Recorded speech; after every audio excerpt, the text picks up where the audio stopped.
รู้ครับผู้กอง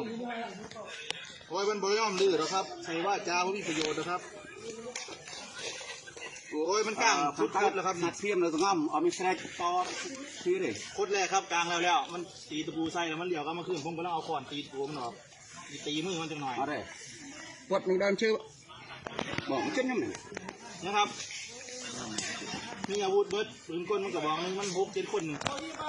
เดี๋ยวดักที่เลยมันจวนเด็ดเลยนะเฮ้ยจะมาใส่มาเจนยังไงจะตีมือนะเอาได้ดิฮะ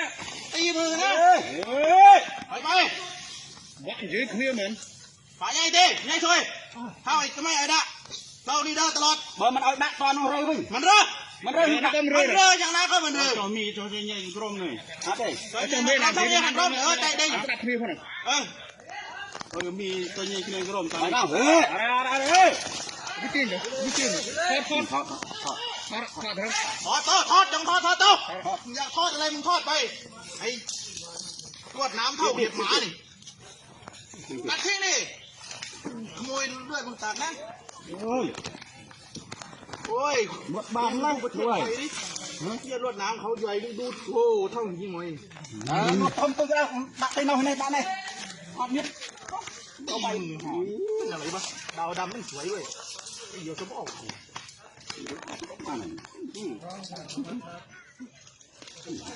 ใช่ครับเขาจังเลยไปนี่โอ้ลวดน้ำดักมาแต่แค่ได้ใหญ่พร้อมกระดาษบอกดีดักมาบอดทำนั้นเตี้ยตั้งไอ้ตอนนี้เนี่ยเตี้ยตั้งบ่ไอ้ตอนนี้เป็นเด็ดจำเลยถนัดเลยก็ต้องแฝงแล้วมาได้ใส่ที่เป็นเต้านี่เดินตลอดมาลงไอ้ดักเลยคือมันดักจ้ะดักเลยคือดักได้คือเราได้เองก็ลาได้เองให้ไอ้มาได้เองก็ลาไม่ไอ้ก็ลามาบ้านไปเองก็ลามาได้เอ้ยมันต้องพิจารณามาเนี่ยก่อนไปเลยไปเลยมึงจวนได้เคยเร็วเจ้ามือเฮ้ยมาเร็วจะเก่าสินเข้ามาดิกลัวมึงเหรอ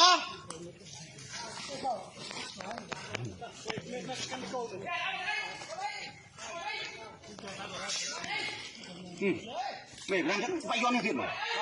ไปย้อนให้ผิดเอาออกไม่ใช่เอาออกให้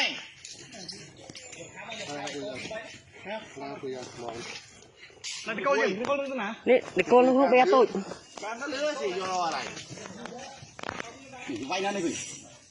เฮ้ยมึงตีใส่ที่กูตีมือนะกูบอกเลยเอาทิ้งกระบังเอาทิ้งกระบัง